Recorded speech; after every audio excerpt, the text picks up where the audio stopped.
Hello बच्चों, मैं हूं प्रेम और वासुदेव एजुकेशन में एक बार फिर से आपका स्वागत है।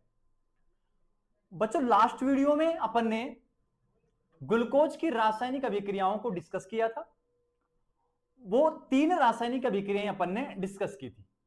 अब उसी में अपन आगे चलते हैं बच्चों। तो मैं लिख रहा हूं 7 नंबर रिएक्शन ग्लूकोज की, और वो 7 नंबर रिएक्शन किसके साथ रहने वाली है? वो रहने वाली है बच्चों NaHG के साथ। NaHG के साथ क्या करवाने वाले हैं बच्चों? अभिक्रिया। किसकी करवानी है बच्चों? ग्लूकोज की करवानी है सर। तो सुनिए, NaHG को कहा जाता है, वो कौन है? सोडियम। और मरकरी जब भी किसी मेटल के साथ जुड़ जाती है तो ये फॉर्मेशन करती है अम्लगम का। अम्लगम का। तो यहां बना क्या? धातु कौन सी? सोडियम। है कौन? मरकरी। बना क्या? सोडियम अम्लगम। ठीक है यहां तक। अब ये जो सोडियम अम्लगम है, ये सोडियम अम्लगम में क्या होता है? अपचायक होता है। अपचायक का मतलब ये एक कैसा रिएजेंट होता है? Reducing agent. ठीक है यहां तक। दूसरी बात, ये जो अपचायक है ये कैसी प्रकृति का होता है? दुर्बल प्रकृति का होता है। ऐसा क्यों होता है? क्योंकि यहां मेटल कौन सी है? मरकरी है। और मरकरी का आकार क्या होता है? बड़ा। तो एक कॉन्सेप्ट चलता है कि लार्ज साइज, लेस पोलर और लेस रिएक्टिव। उस कॉन्सेप्ट के द्वारा ये जो मरकरी मेटल है ये लेस रिएक्टिव है। अब ये जुड़ किसके साथ गई? सोडियम के साथ। तो इस कारण जो बना वो सोडियम अमलगम था। ये एक प्रकार का रिड्यूसिंग रिएजेंट है जो कैसा है? वीक है, दुर्बल अपचायक है। क्लियर यहां तक की बात? आगे चलिए। अब क्या कह रहे हैं? रिएक्शन करवानी है C double bond O H, C H O H, C H O H, C H O H, C H O H, और लास्ट लिखूंगा बच्चों में CH2OH। ये जो मैंने स्ट्रक्चर बनाई है, ये स्ट्रक्चर बनाई है मैंने किसकी? ग्लूकोज की। अब इस ग्लूकोज की रिएक्शन मैं करवाने वाला हूं किसके साथ बच्चों? सोडियम अमलगम के साथ। सोडियम अमलगम अभी आपने पढ़ा क्या होता है? रिड्यूसिंग रिएजेंट होता है। वो भी कैसी प्रकृति का होता है? दुर्बल प्रकृति का होता है। तो बच्चों याद करो, मैंने लास्ट वीडियो में डिस्कस किया था ये, जब मैंने ब्रोमीन वाटर पढ़ाया था आपको। वहां कहा था एक फंक्शनल ग्रुप एल्डिहाइड है और दूसरा फंक्शनल ग्रुप एल्कोहल है। तो इधर लिख देता हूं फिर से। पहला तो एल्डिहाइड है और दूसरा OH है। ये तो कैसा है बच्चों? अधिक क्रियाशील, मोर रिएक्टिव है। क्यों? क्योंकि इसकी वरीयता अधिक होती है। ये कैसा है बच्चों? कम क्रियाशील। और ये क्रियाशीलता का निर्धारण वरीयता के आधार पर करते हैं कि कौन सा फंक्शनल ग्रुप कैसी वरीयता रखता है। तो ज्यादा वरीयता रखता है एल्डिहाइड तो अधिक क्रियाशील, OH कम क्रियाशील। अब क्या होता है सुनो बच्चों, सोडियम अमलगम कैसी प्रकृति का? दुर्बल। अब जो कमजोर लोग हैं वो किसके पास जाना पसंद करते हैं? कमजोर के पास, या किसी एक अच्छे पुरुष के पास जाना पसंद करें? अच्छे के पास जाना। या ऐसे मान लो ये दुर्बल है, दुर्बल है, खुद भिखारी मान लो, ये किसके पास जाना चाहेगा? पैसे वाले के पास या भिखारी के पास ही जाना चाहेगा? बड़े के पास, बड़े व्यक्ति के पास जाना चाहता है। तो यहां बड़ा कौन? एल्डिहाइड। मोर रिएक्टिव कौन है? एल्डिहाइड। तो दुर्बल किसके पास जाना चाहता है? अधिक क्रियाशील के पास कि कम क्रियाशील के पास? सर ये जाएगा किसके पास? अधिक क्रियाशील के पास। तो सोडियम अमलगम क्या है? अपचायक। तो क्या एल्डिहाइड और एल्कोहल में से जब ये अपचयन करेगा तो किसका अपचयन करने वाला है? सर ये अधिक क्रियाशील एल्डिहाइड का अपचयन करने वाला है। दूसरी बात सुनो बच्चों, कैसी प्रकृति का है? दुर्बल। तो ये पूर्ण अपचयन करेगा कि आंशिक अपचयन करेगा? आंशिक अपचयन करेगा। तो बच्चों सुनिए, CHO का कैसा अपचयन करता है? आंशिक अपचयन करता है, पार्शियली रिडक्शन करता है। ये लो, कौन बच्चों? Sodium amalgam. अब होता क्या है उस चीज को समझना है आपको, क्या कहने वाला हूं। जब ये सोडियम अमलगम है, इन दोनों फंक्शनल ग्रुप में से एल्डिहाइड का रिडक्शन कर, और एल्डिहाइड का भी कौन सा कर रहा है? आंशिक, पार्शियली कर रहा है। तो मुझे एक बात सोच के बता दीजिए बस आप, क्या सोच के बताएंगे कि कार्बन ऑक्सीजन के मध्य बॉन्ड कितने हैं? 2। तो दोनों का अगर रिडक्शन हो जाएगा तो बच्चों कंप्लीट रिडक्शन होता है। सोडियम अमलगम कैसा कर रहा है? पार्शियली। तो 2 बॉन्ड में से केवल एक बॉन्ड का रिडक्शन होने वाला है, और रिडक्शन में हाइड्रोजन जुड़ते हैं तो H और H। जब ये जुड़ गया बच्चों तो बता दो ना मुझे क्या बनेगा। कार्बन के पास कितने H आ गए? 2, CH2। Double bond convert single में। O के पास कौन आ गया? H। नीचे कोई चेंज नहीं हुआ बच्चों, क्यों? क्योंकि सोडियम अमलगम दुर्बल अपचयक है, अल्कोहल का अपचयन नहीं करता है। ये लीजिए CH2O। बच्चों है सार्बिटोल। क्या नाम होता है इसका? सार्बिटोल नाम होता है। तो ग्लूकोज की रिएक्शन सोडियम अमलगम के साथ करवाया तो क्या बना? सार्बिटोल। ये किस बात का प्रमाण है बच्चों? सोडियम अमलगम में ग्लूकोज में किसका अपचयन करता है? एल्डिहाइड का, जो एक प्रकार का कार्बोनिल यौगिक रहता है। तो बच्चों ये इस बात का प्रमाण है क्या कि यहां कार्बोनिल समूह, ग्लूकोज में कार्बोनिल समूह, कार्बोनिल समूह उपस्थित होता है। ये रीजन है बच्चों, जिस बात का प्रमाण मिला है आपको।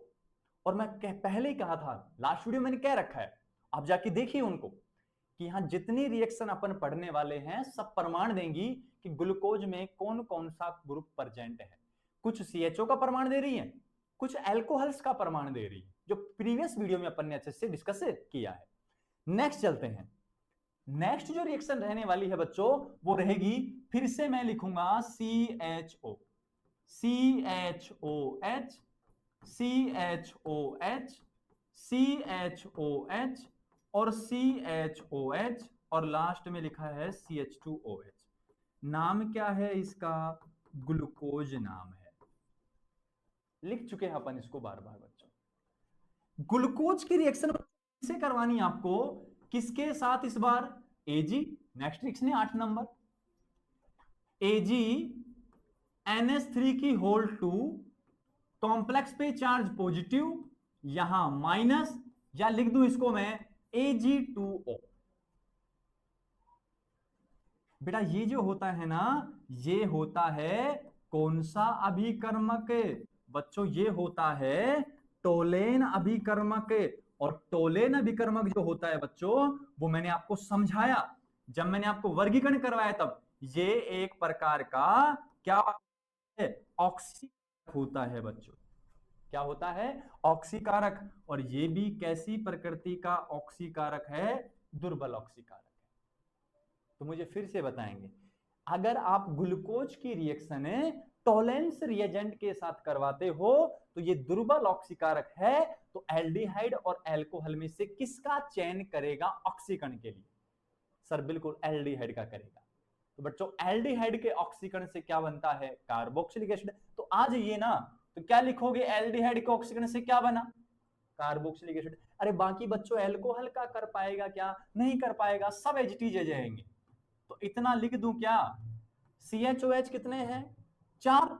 मान जाना बच्चों इस बात को। तो सर मान जाएंगे, आप कहोगे तो हम, ऐसा हो सकता है क्या? तो सुनिए ना, इसका नाम क्या है? ग्लूकोनिक अम्ल नाम है। क्या नाम है? ग्लूकोनिक अम्ल नाम है। और बच्चों याद करो, Br2H2O के साथ भी ग्लूकोनिक अम्ल का निर्माण हुआ था। वहां सिर्फ इतना था कि मैंने इसको खोल के लिख दिया था, यहां मैंने CHOH4 को एक साथ लिख दिया है। क्या इतनी बात सभी बच्चों को क्लियर है? अब यहां तक सीमित नहीं है बच्चों, पीपीटी। टोलेंस रिएजेंट में मेटल कौन है? एजी। तो एजी का अवक्षेप को कहते हो आप रजत दर्पण। वो जो चांदी का शीशा प्राप्त हो रहा है आपको, क्लियर है मेरी बात? तो यहां एजी का क्या प्राप्त होता है? पीपीटी। कुछ नहीं होता बच्चों, ये होती है टेस्ट ट्यूब। टेस्ट ट्यूब में ग्लूकोज डाल लिया, टॉलेंस डाल दिया, नीचे अवक्षेप बनेगा और वो अवक्षेप दिखेगा चांदी का, चांदी के जैसे कलर का चमकता हुआ दिखाई देगा। इस कारण उसको क्या कहते हैं बच्चों? एजी का पीपीटी कहते हैं। और पीपीटी हमेशा कहां होता है? नीचे तो होता है अवक्षेप। अवक्षेप कहां जमा होते हैं? नीचे जमा होते हैं बच्चों। क्लियर है मेरी बात? नेक्स्ट रिएक्शन पे आ जाइए। नेक्स्ट जो रिएक्शन है 9 नंबर है, वो नेक्स्ट रिएक्शन है बच्चों कौन से अभिकर्मक के साथ? फेलिंग के साथ, फेलिंग विलियन के साथ। फेलिंग विलियन के साथ अभिक्रिया दर्शानी है आपको। ये लो बच्चों, अब होगा क्या? फिर से ग्लूकोज लिखता हूं, CHO, CHOH, CHOH, CHOH, CHOH और लास्ट में लिखूंगा बच्चों CH2OH। नाम लिख दूंगा फिर से, कौन है? ग्लूकोज। रिएक्शन किसके साथ? फेलिंग विलियन के साथ। अरे फेलिंग विलियन क्या होता है? CuO। क्या करना है थोड़ा सा इसको गरम। इसका नाम फेलिंग है और फेलिंग भी बच्चों क्या होता है? ऑक्सीकारक होता है, लेकिन भी कैसी प्रकृति का होता है? दुर्बल होता है। इसका रंग मैं बता दूं बच्चों आपको, इसका रंग कैसा होता है? ब्लू कलर होता है, नीला रंग होता है। लेकिन बच्चों ये ऑक्सीकारक तो है, लेकिन फिर से कैसी प्रकृति का? दुर्बल प्रकृति का। दुर्बल है तो एल्डिहाइड अल्कोहल में किसका ऑक्सीकरण करेगा? सर हमें पता लग गया कि ये एल्डिहाइड का ऑक्सीकरण करने वाला है, क्योंकि ये दुर्बल है तो प्रबल के पास जाएगा, अधिक क्रियाशील के पास जाएगा। तो बच्चों सुनो फिर, इधर क्या बनेगा एल्डिहाइड के ऑक्सीकरण से? COOH। नीचे कोई चेंज होगा क्या बच्चों? बिल्कुल नहीं होगा। आगे आ जाइए बच्चों, CH2OH। फिर से किसका फॉर्मेशन हुआ बच्चों? ग्लूकोनिक अम्ल का फॉर्मेशन हुआ। फॉर्मेशन होगा? ग्लूकोनिक अम्ल का फॉर्मेशन होगा। क्या ये बात सभी बच्चों को क्लियर है? चलें आगे। Next reaction. नेक्स्ट रिएक्शन को सीखने से पहले बच्चों थोड़ा सा मैं आपको सिखाता हूं कुछ। देखो इधर बच्चों, आपके पास एल्कोहल है, एल्कोहल को दर्शाते हो आप OH। OH रिएक्शन देता है NSR। NSR का मतलब है बच्चों न्यूक्लियोफिलिक सब्स्टिट्यूशन रिएक्शन, ये मतलब इसका। और ये जो न्यूक्लियोफिलिक सब्स्टिट्यूशन रिएक्शन है तो इसमें अटैकिंग स्पीशीज कौन होगा? न्यूक्लियोफाइल। यहां जो आपका इंटरमीडिएट बनता है वो बनता है बच्चों कौन सा? कार्बोकेटाइन। कार्बोकेटाइन कहूंगा सबसे ज्यादा रिएक्टिविटी किसकी? 3 डिग्री की। 3 डिग्री के बाद 2 डिग्री की, 2 डिग्री के बाद 1 डिग्री की। ऐसा क्यों? क्योंकि रिएक्शन कौन सी है? NSR। इंटरमीडिएट क्या बनता है? कार्बोकेटाइन। तो 3 डिग्री एल्कोहल से कितने degree carbocation? 2 degree. 2 degree carbocation, sorry 3 degree carbocation, यहां 2 डिग्री कार्बोकेटाइन और यहां 1 डिग्री कार्बोकेटाइन। तो मोर स्टेबल कार्बोकेटाइन कौन बच्चों? 3 डिग्री। बना किससे?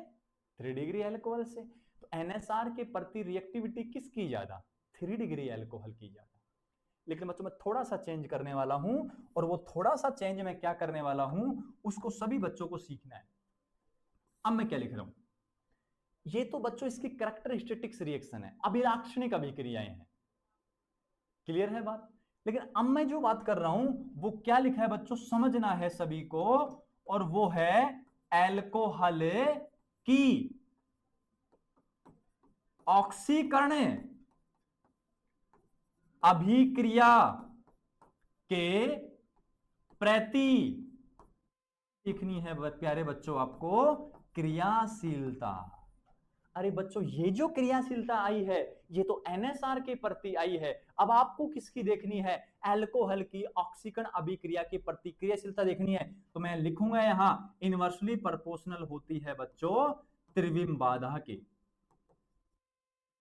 तो कहते हैं बच्चों स्टेरिक हिंड्रेंस, और ये स्टेरिक हिंड्रेंस को कोरिलेट करते हैं प्यारे बच्चों साइज से। तो अल्कोहल की ऑक्सीकरण अभिक्रिया की प्रतिक्रियाशीलता इनवर्सली प्रोपोर्शनल किसके? त्रिविम बाधा के।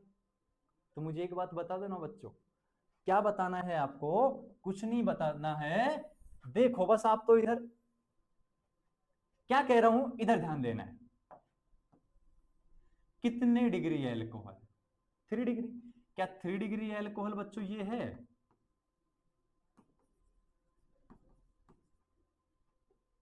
Two degree. क्या 2 डिग्री बच्चों ये है?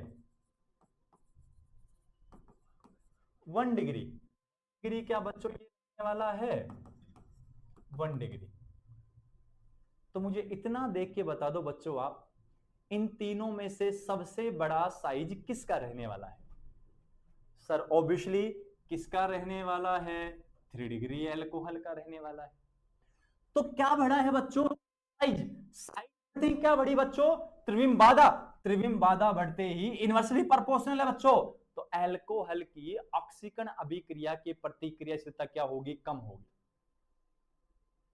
जबकि सबसे छोटा साइज किसका? 1 डिग्री का। तो साइज क्या हुआ? कम। क्या बढ़ गई बच्चों? रिएक्टिविटी बढ़ गई। अरे साइज कम है तो क्या बढ़ गई? सॉरी, साइज कम तो त्रिविम बाधा भी कम। त्रिविम बाधा कम तो क्या बढ़ गई बच्चों? ऑक्सीकरण अभिक्रिया की प्रतिक्रियाशीलता बढ़ गई। तो ध्यान दो प्यारे बच्चों, इन तीनों में से 3 डिग्री, 2 डिग्री, 1 डिग्री में से ऑक्सीकरण अभिक्रिया के प्रतिक्रियाशीलता किसकी ज्यादा है? Sir 1 degree. क्यों? साइज छोटा, त्रिविम बाधा कम। सबसे कम किसकी? 3 डिग्री की। साइज बड़ा, त्रिविम बाधा ज्यादा, क्रियाशीलता कम।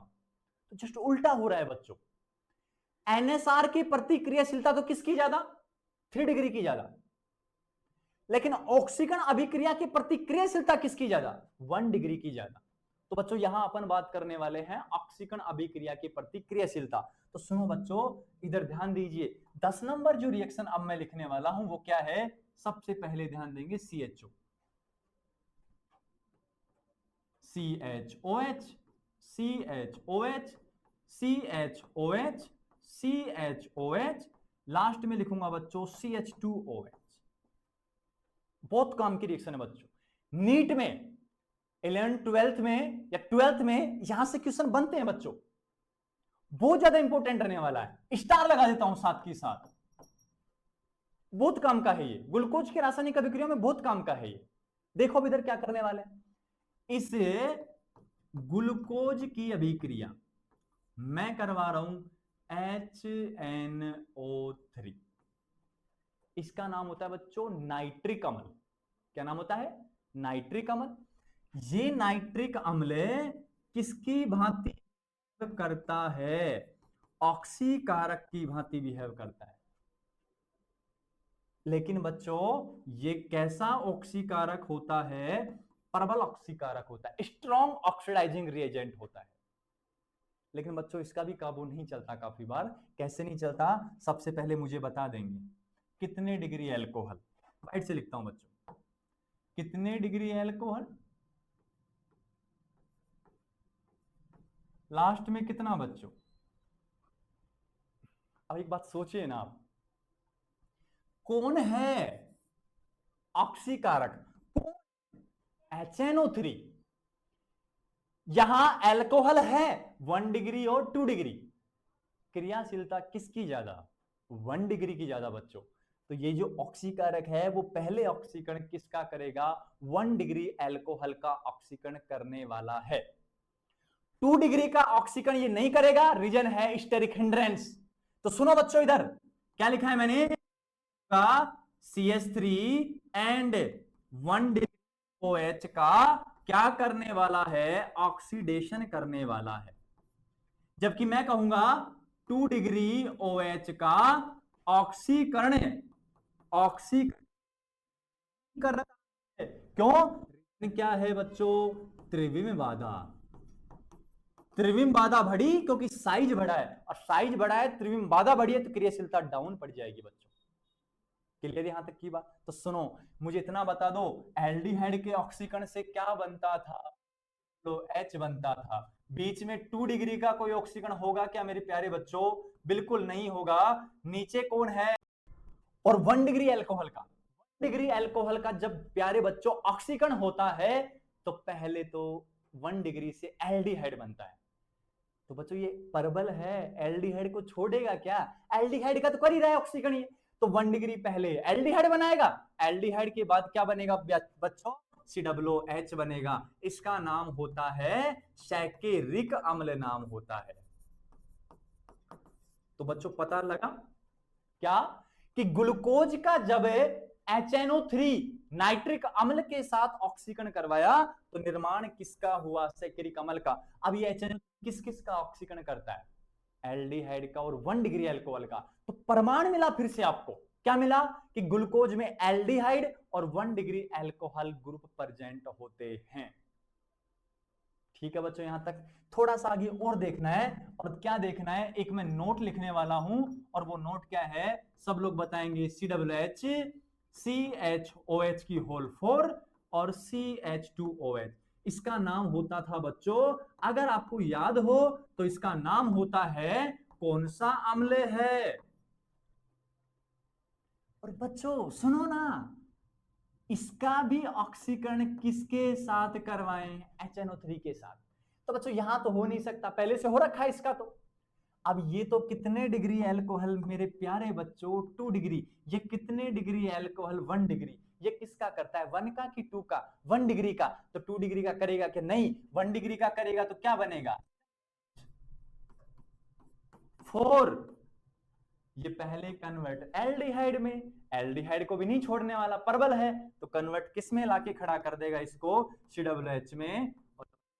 सैकेरिक अम्ल है। तो यहां से क्या समझे आप? कि ग्लूकोज का जब HNO3 के साथ करवाओगे ऑक्सीकरण तब भी सैकेरिक बनेगा, और ग्लूकोनिक अम्ल का अगर आप HNO3 के साथ करवाते हो तब भी क्या मिलता है? सैकेरिक अम्ल मिलता है। ये बच्चों आपकी ग्लूकोज की रासायनिक अभिक्रियाएं कंप्लीट होती है। अब नेक्स्ट जो क्लास रहेगी उसमें मैं आपको एक ओवरऑल चार्ट बनवा दूंगा, जिस चार्ट से आपको मदद मिलेगी इनको याद करने में। तब तक के लिए आप खुश रहिए, आबाद रहिए, मौज करिए, और साथ के साथ अपनी पढ़ाई को भी नियमित रूप से जारी रखिए। समय आपको वेस्ट नहीं करना है, लगातार अपनी स्टडी को जारी रखना है। कुछ बच्चे ऐसे हैं जो इधर उधर घूम रहे होंगे, इस टाइम समय वेस्ट कर रहे हैं, लग रहा होगा कि एग्जाम के टाइम पढ़ा जाएगा। तो बच्चों ऐसा समय वेस्ट आपको नहीं करना है, समय बहुत कीमती है, ये मुझे कहने की आवश्यकता नहीं है। ये मैं कोई मोटिवेशन नहीं दे रहा हूं आपको कि समय इतना कीमती है, इतना कीमती है, इतना कीमती है। ये बात आपको प्रॉपर रूप से पता रहने वाली है। क्लियर है बच्चों? आप चैनल को सब्सक्राइब कीजिए, लाइक कीजिए, और अपने यार दोस्तों को शेयर कीजिए, ताकि हम और अच्छा कंटेंट आप लोगों को दे सकें। अगर कोई कमी रहती है तो मैंने पहले भी कहा है, आप कमेंट बॉक्स में हमको सजेस्ट कीजिए कि सर आपकी ये कमी है। हम उन कमियों पे बहुत जल्द विचार करने वाले हैं और उनका बहुत जल्द सॉल्यूशन आपको देने वाले हैं। क्लियर यहां तक मेरी बात? ठीक है बच्चे, थैंक यू।